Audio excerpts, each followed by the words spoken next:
Have you ever wondered about ghost ships?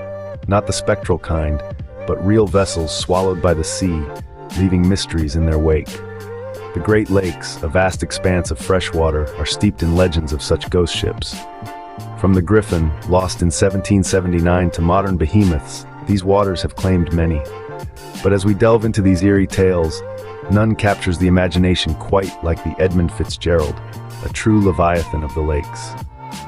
Among these maritime tales, none is quite as haunting as the story of the Edmund Fitzgerald. Imagine a ship so massive, it could carry a train's worth of cargo across the chilling waters of the Great Lakes. In the bustling docks of Detroit, the keel of the Edmund Fitzgerald was laid, marking the beginning of an epic construction that would soon capture the imagination of an entire nation. Launched in 1958, this colossal vessel was not just a ship, it was a floating fortress of steel and might. Stretching 729 feet in length and weighing in at more than 13,000 tons, the Fitzgerald was the largest ship to grace the Great Lakes at the time.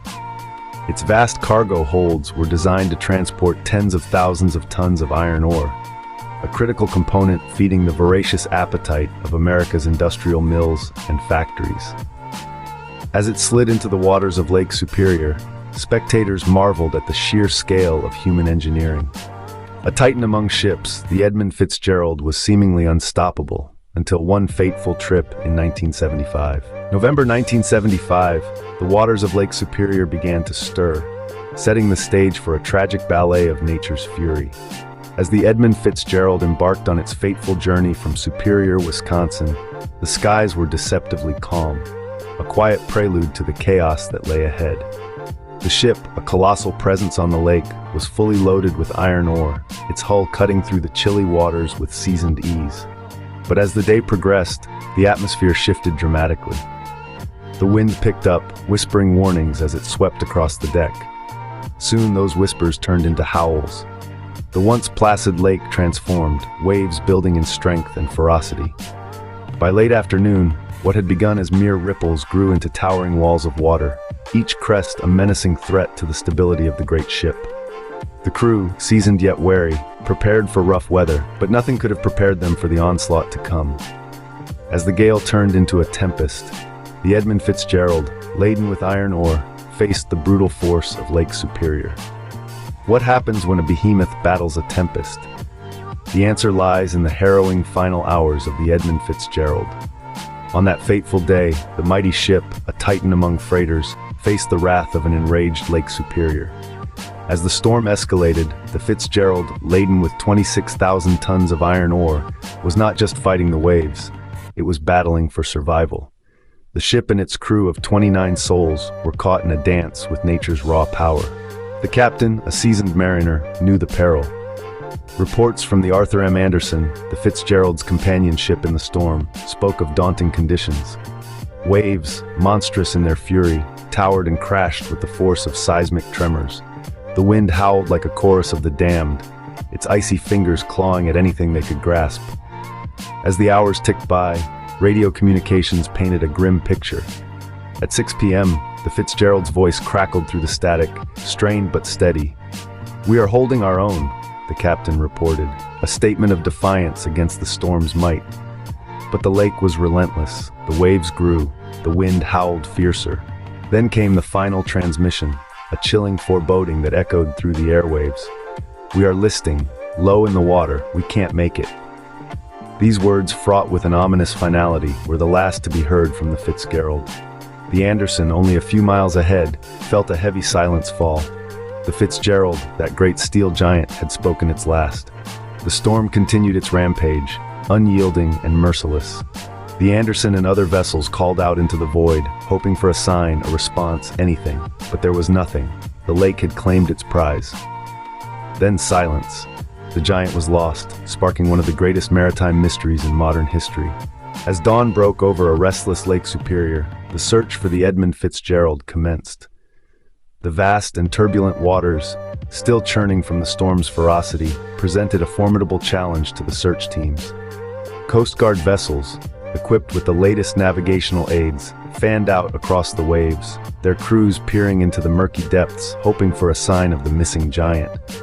Innovative technologies were employed, ranging from sonar systems that could penetrate the deep waters to aircraft scanning the surface for debris. These tools, however, were met with the lake's notorious unpredictability. The Superior's cold, dark waters hindered visibility, and the storm's aftermath disturbed the lakebed, complicating the sonar readings. Despite the tireless efforts of the search crews who braved the elements, the lake was unyielding. Days turned into weeks, and the mystery of the Fitzgerald's fate deepened. The ship, along with her 29 souls, seemed to have vanished into thin air. Despite the best efforts of rescuers, the lake kept its secret, cloaking the fate of the Fitzgerald in icy depths. Months later, the deep waters of Lake Superior finally relinquished their hold on the Fitzgerald. In the cold light of an early spring day, sonar technology pierced the depths, revealing the final resting place of what was once the largest ship on the Great Lakes. The discovery was sobering. The Edmund Fitzgerald lay broken in two, her stern and bow buried in the lakebed silt, her midsection grotesquely twisted. This grim underwater tableau spoke volumes about the ferocity of the storm that had claimed her. The Fitzgerald was found more than 500 feet below the surface, a stark testament to the power of Lake Superior. The wreck sparked a flurry of questions and theories, each attempting to piece together the puzzle of her final moments. One prevailing theory suggests a catastrophic structural failure. Experts speculate that the Fitzgerald's hull, strained by the heavy load of iron ore and battered by colossal waves, may have cracked under the pressure.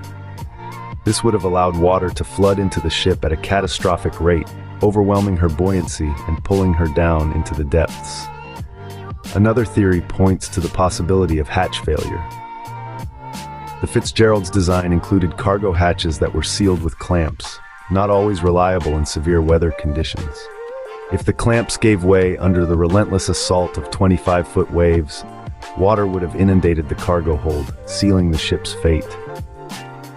Then there's the rogue wave theory, a maritime legend made all too real. Some believe that a monstrous rogue wave, perhaps over 70 feet high, struck the Fitzgerald with such force that it literally broke her back. Such an anomalous wave could have arisen suddenly, a freak product of the storm's intense energy, leaving no chance for escape. Each theory offers a glimpse into the possible final moments of the Fitzgerald, yet none can conclusively solve the mystery. As the waters of Lake Superior continue to guard their secrets, the story of the Edmund Fitzgerald remains a haunting enigma, her ghostly silhouette etched against the backdrop of maritime lore. The Edmund Fitzgerald remains more than a shipwreck. It's a symbol of human endeavor and nature's unpredictable power. In the wake of this catastrophe, the maritime world was compelled to re-examine and strengthen safety protocols. The tragedy led to significant changes in the design and inspection of ships navigating the Great Lakes.